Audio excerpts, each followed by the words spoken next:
You are listening to the podcast of the Mathias Corvinus Collegium, the largest talent management institute in Hungary.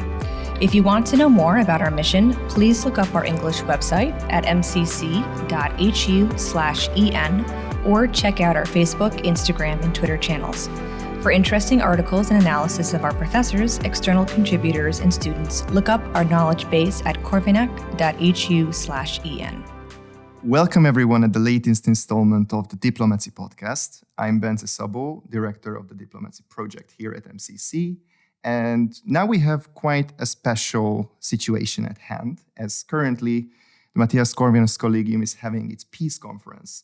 And one of the presenters in this conference is our guest today. She's currently a faculty member in the Department of International Relations at Ankara Haci Bayram Veli University.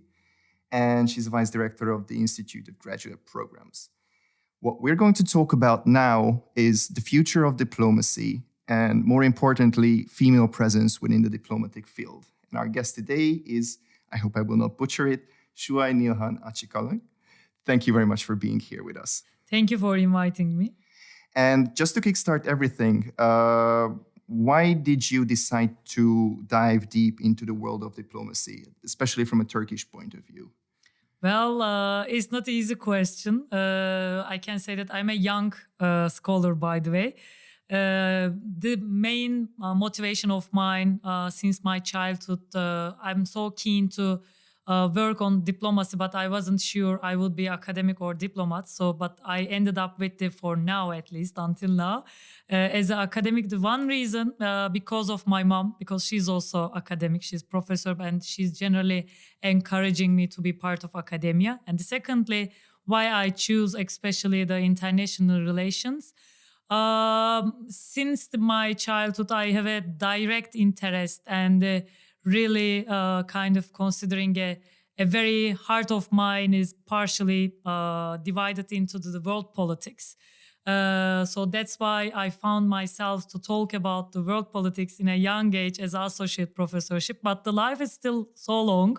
We don't know yet, but I'm so happy to make my job in the different parts of the world to tell about my country and the world politics at all.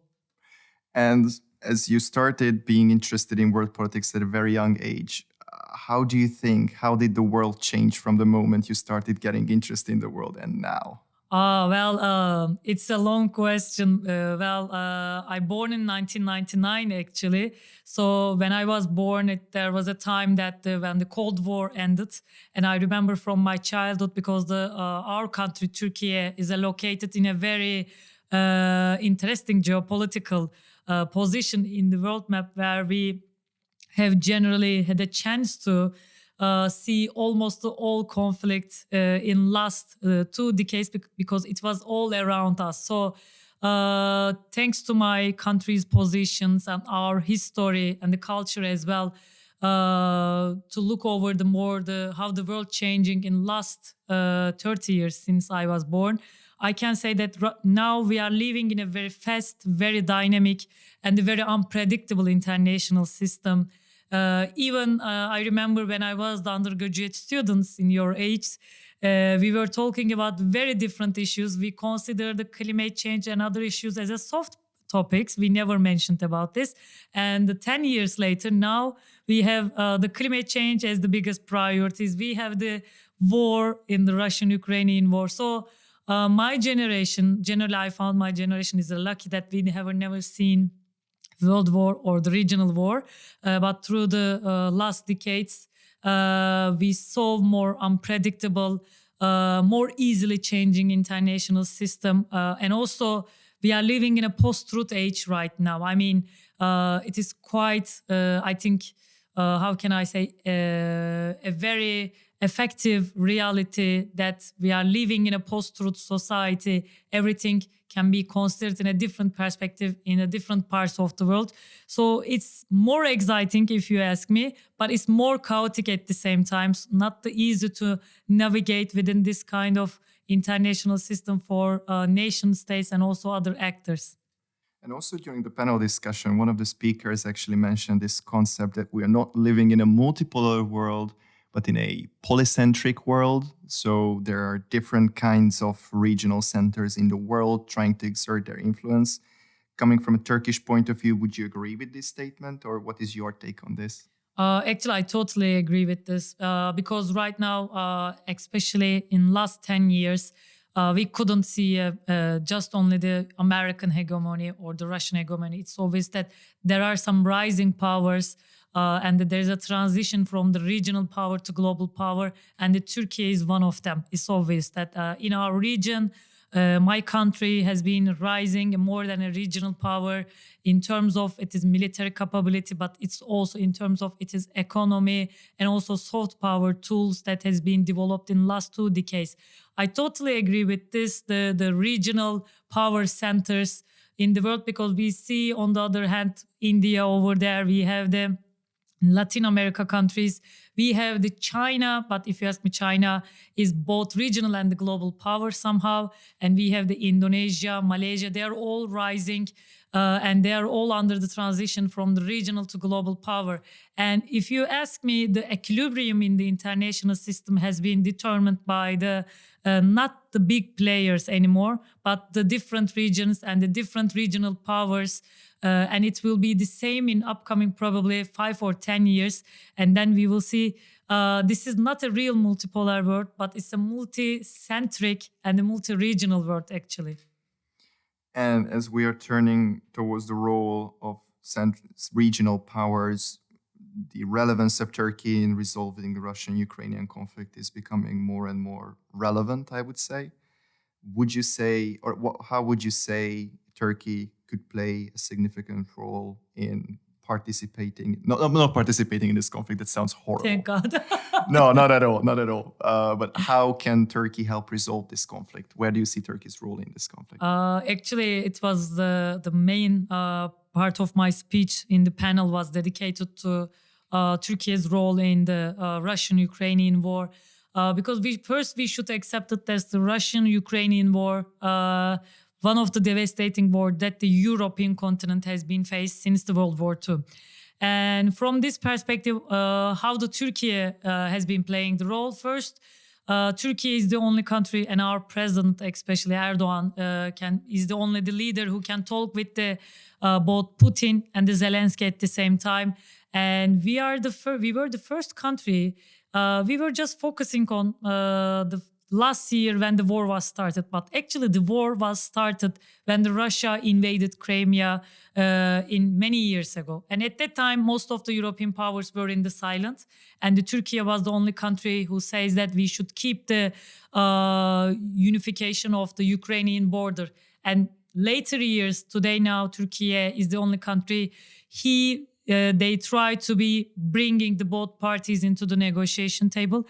And thanks to the grain deal that architected by our president Recep Tayyip Erdogan, the grain deal is the only official document that still bring the both Ukrainian and the Russian parties in an official document. And I think it's a kind of not only the grain deal, but it's also kind of a light of hope for all of us that still there will be some other negotiations between the parties. So in any case, I believe that the Turkey will be play more crucial role in upcoming days, because still Turkey has a very strong relationship with Ukraine and the Russians as well.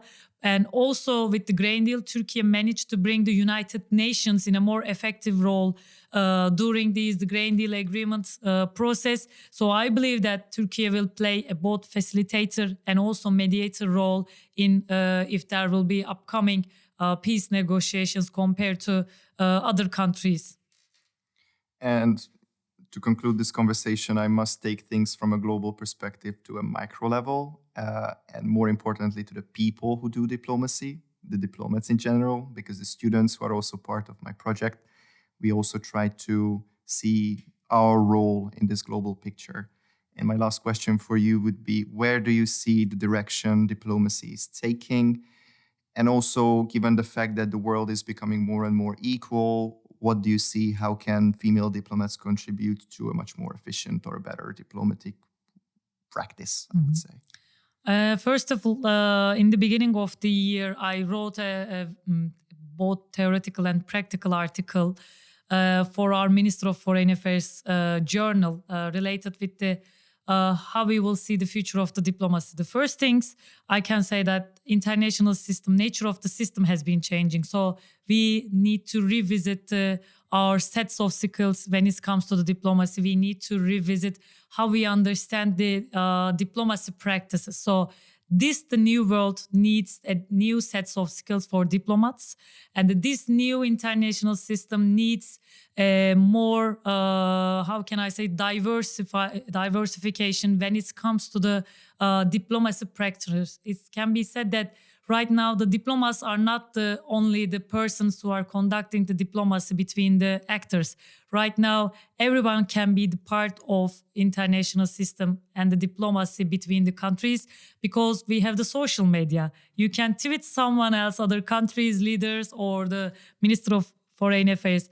And the young generation, if you ask me, are one of the biggest part of the diplomacy, because they can mobilize to everywhere. They represent their countries in a different parts of the platforms, as an academic, as a student, as an artist. So the diplomacy right now has, if you ask me, actors as equal to the world population.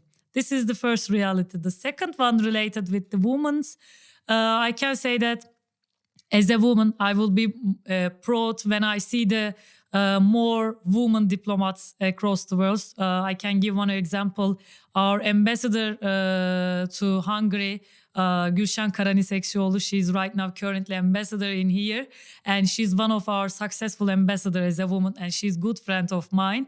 I can say that we need more women in diplomacy because first, women are, sorry to say, but the more successful to use their emotional intelligence more easy.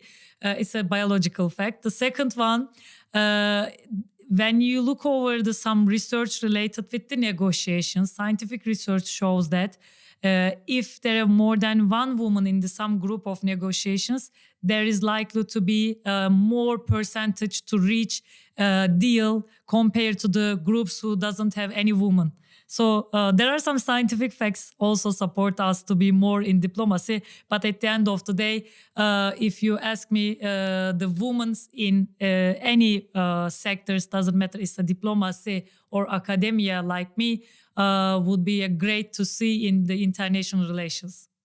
And I hope that the female participants of the project and everyone who is a female and is interested in developing themselves as diplomats are going to be inspired by this discussion.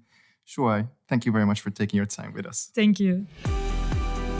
Thank you for listening to this MCC podcast episode. For further media content, please look up our English website at mcc.hu/en